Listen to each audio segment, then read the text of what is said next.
these words come from Quran. We shall show our signs in the horizons and in themselves. So we have two kinds of books.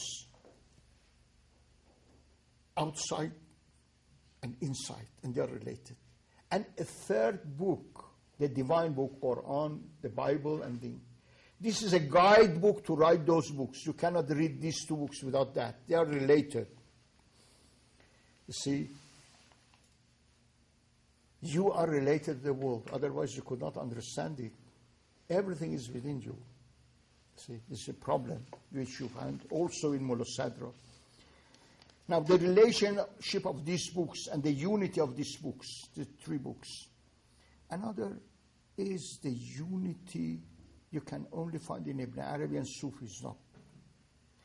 The unity of religions. The unity of... If you read the first line of Fususul Hikam, you can get this idea that all religions come from God and they have a unity. Now, the symbolism of Quranic terms, like the tablet, Loh, Ghalam, Arsh, Kursi, they have a symbolism, and their symbolism, understanding symbolism. Now, the world as a mirror of God. The problem of unity and multiplicity is very important, both in Plato and in Ibn Arabi. Ibn Arabi has known Ibn Aflatun, the son of Aflatun. Is very close. If you want to understand Plato, you can understand him much better through Ibn Arabi. Of course, he was not influenced. You see, when you discover a law here, you discover a law, you cannot, because you know the things themselves. Then through modern Platonists, through whom you can never understand anything of Plato, metaphysical, really. Never. I never got anything from, except very few, but you can get much better Plato through Ibn Arabi. For example, the ideas of Plato, I'll tell you something, you might not, are very related to divine names. Each name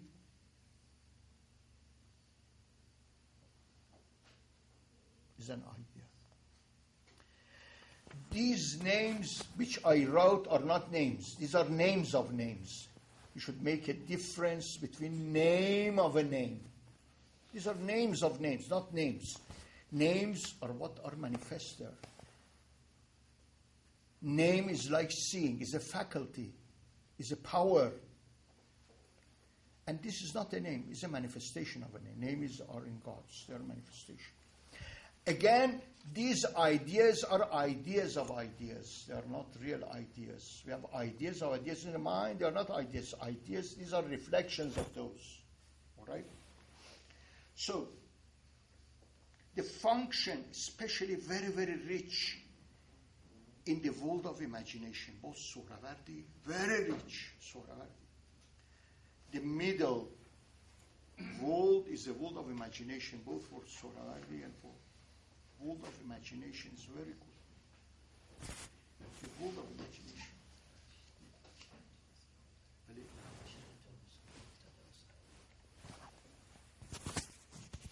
Yeah, I'm just finishing Ibn Arabi in order to get to to other philosophers.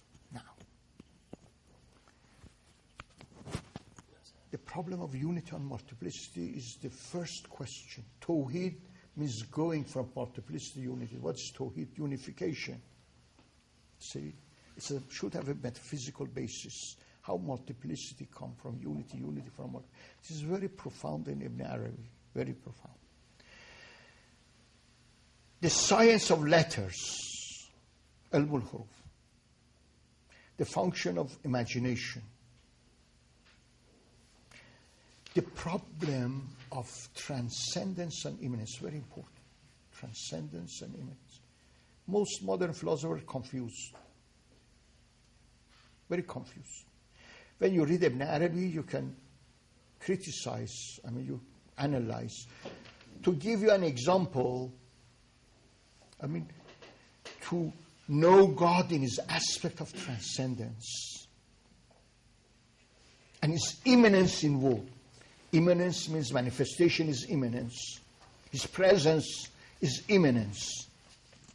He's present, and because he's present, things are. But he is not restricted, his presence, his immanence. He has transcendent aspect. What is the relationship of his transcendent aspect to his immanent aspect? This is a very profound question in all Islamic philosophy. And he is doing his PhD on the problem of being in his, he's working 2 years on this problem in Mullah Sadr only, and only 2 persons. He wanted, he could write an encyclopedia. There's so much, you see. Transcendence and immanence. To give an example, in Hegel, there is pure immanence, no transcendence. God of Hegel is an immanent God in history. I tell you, so it leads to Marx.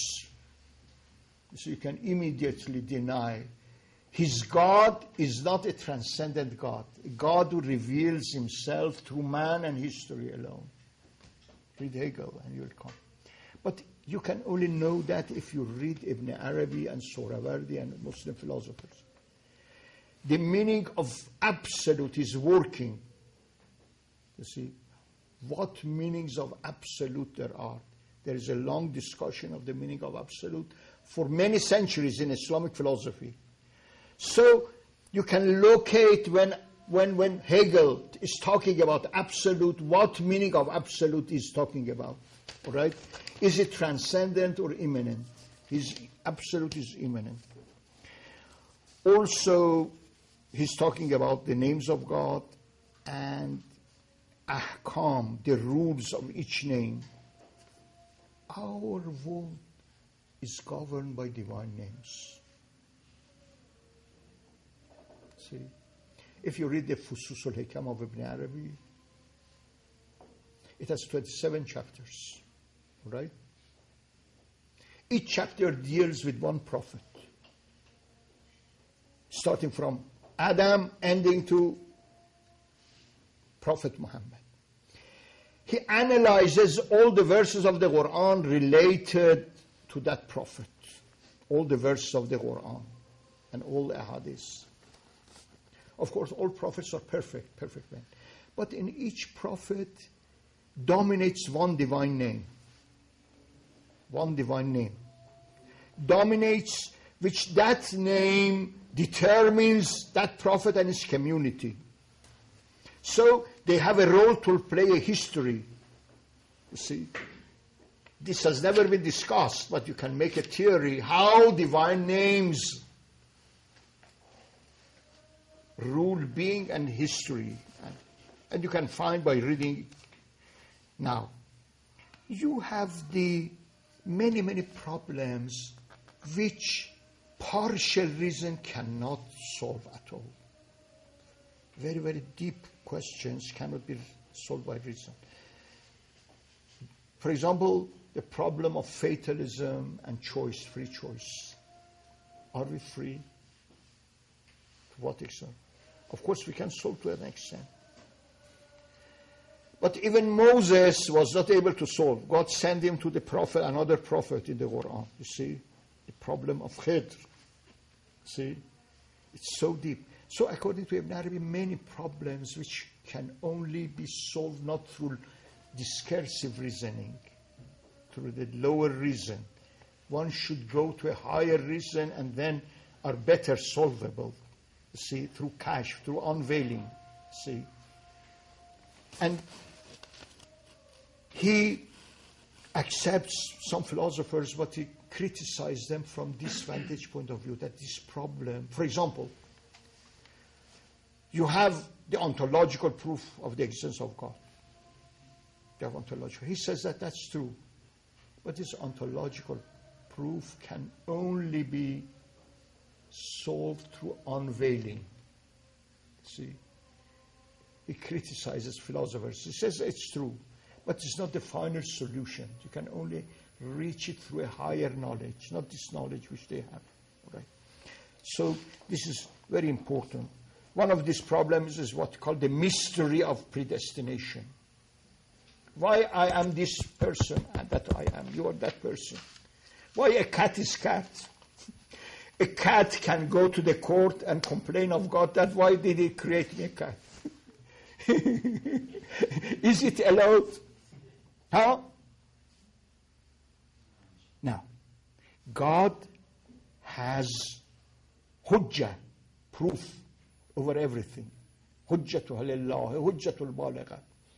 Perfect wisdom. It's a discussion about Sirr Qadar, why things are created as they are. Right?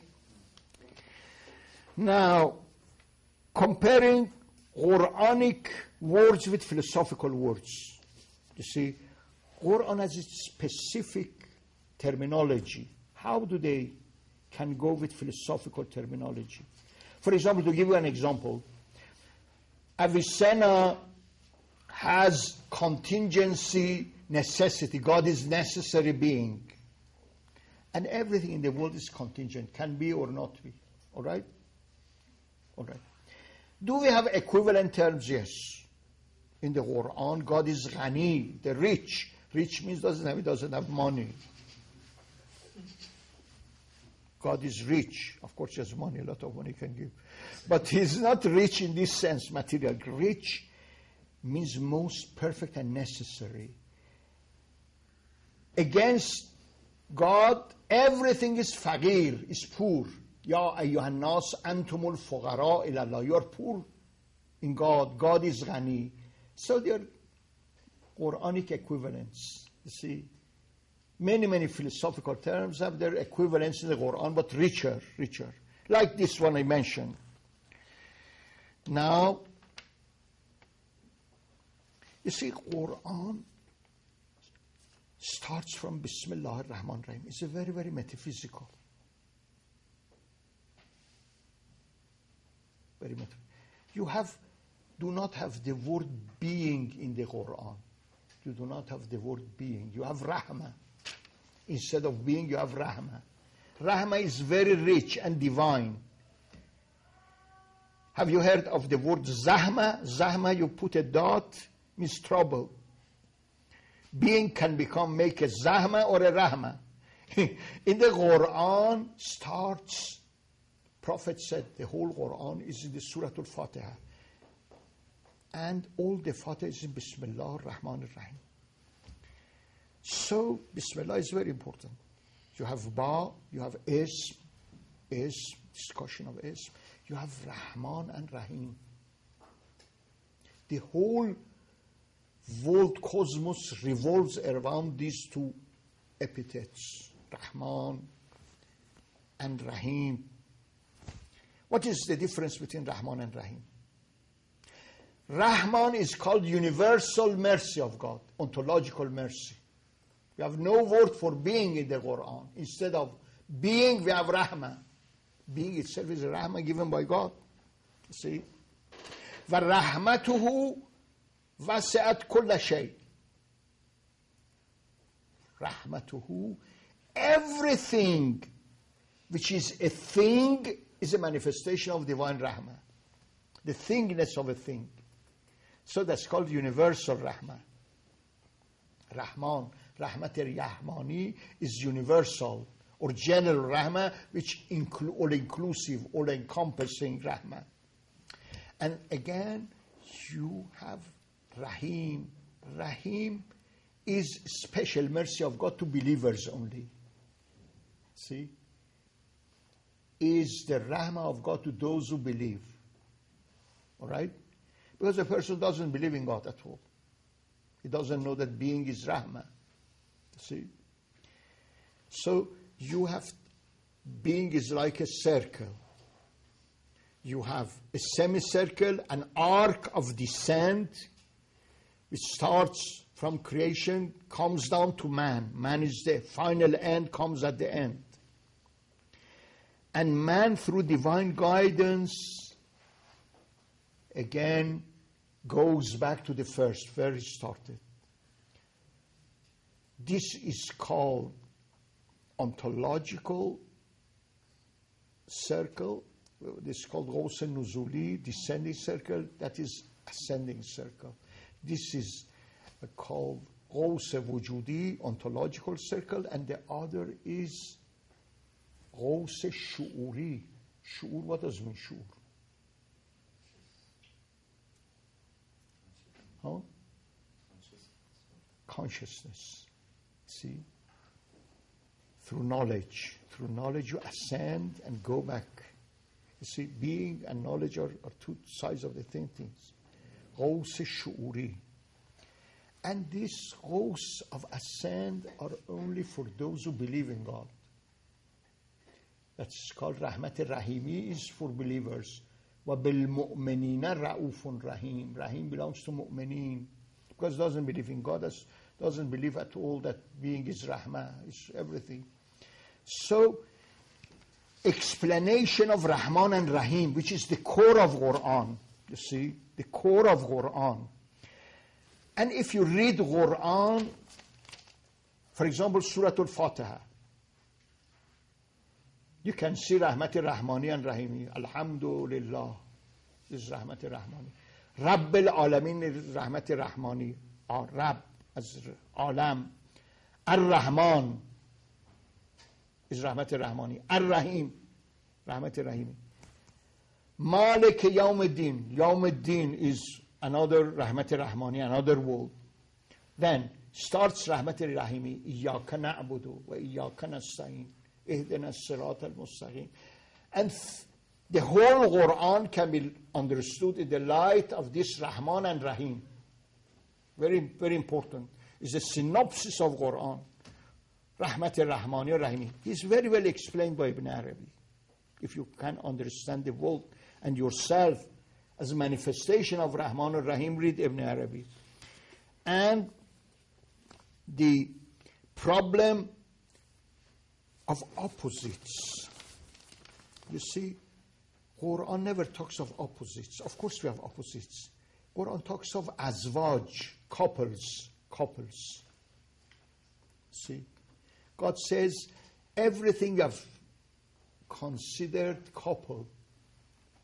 Couple is different. Of course, opposite, but complement each other. See, the unity of opposites.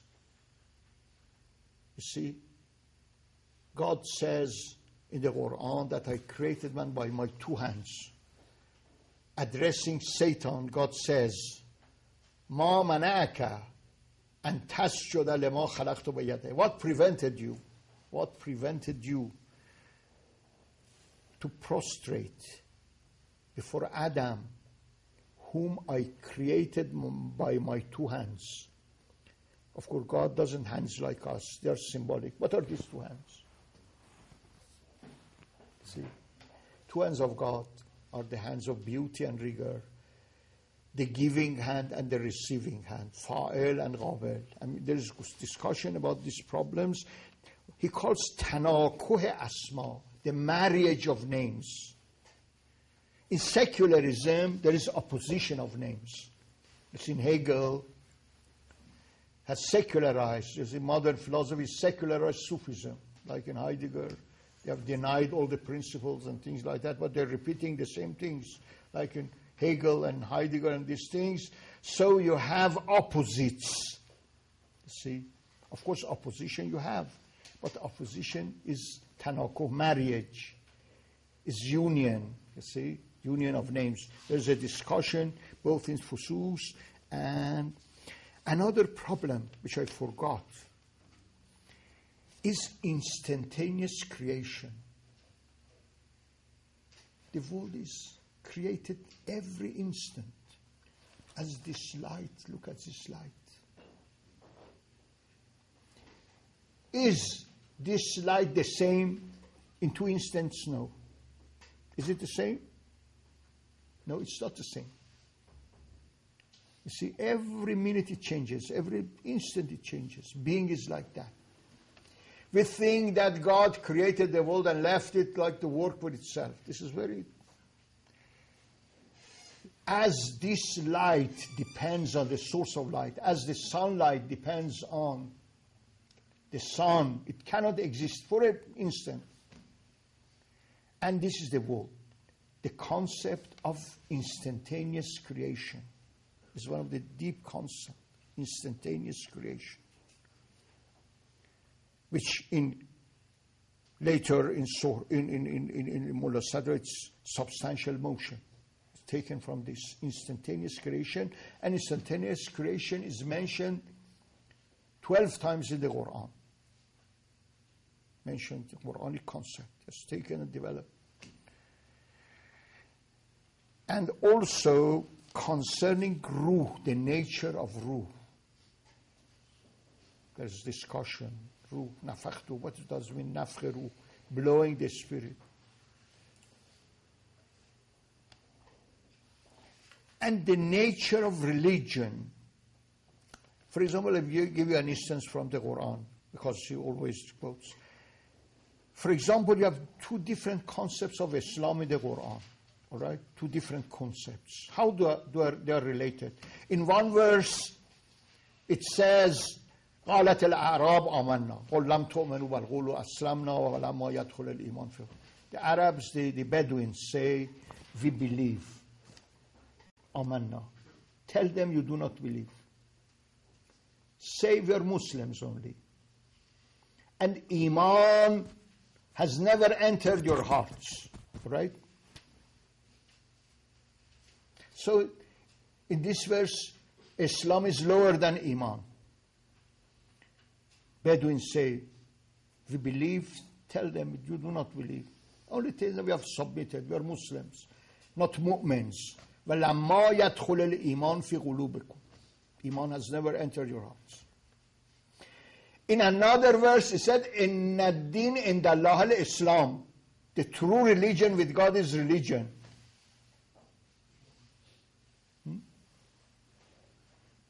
The true religion is it the same Islam which he denied? No. This Islam is primordial religion. It is in ad-din inda Allah, not with Bedouins, inda Allah. That is the deen with the Bedouins.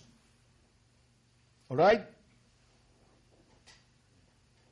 But this is the deen in Allah. So there is discussion deen in Allah and deen in the Nas.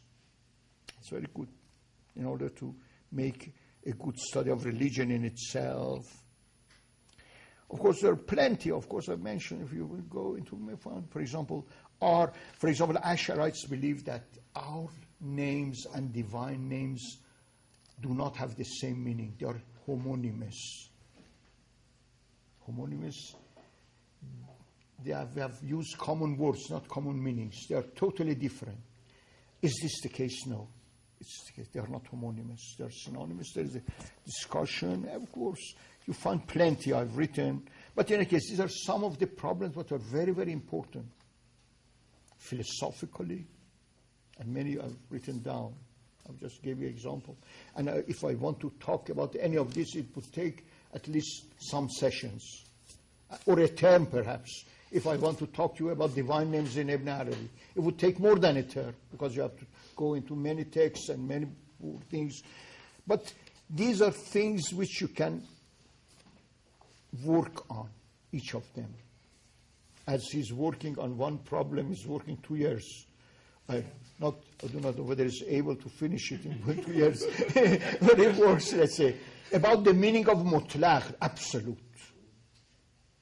Because there is a lot of discussion on mutlaq. You see? Many as working in Mullah Sadra, in Ibn Arabi, Hegel.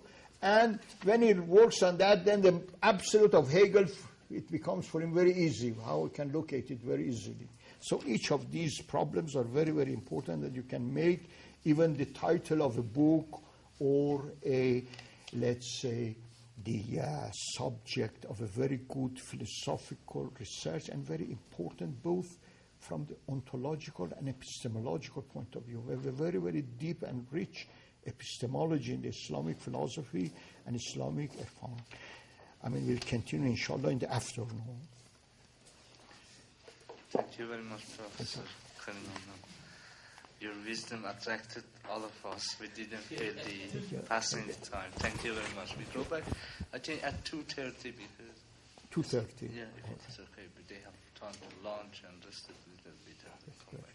Thank you very much.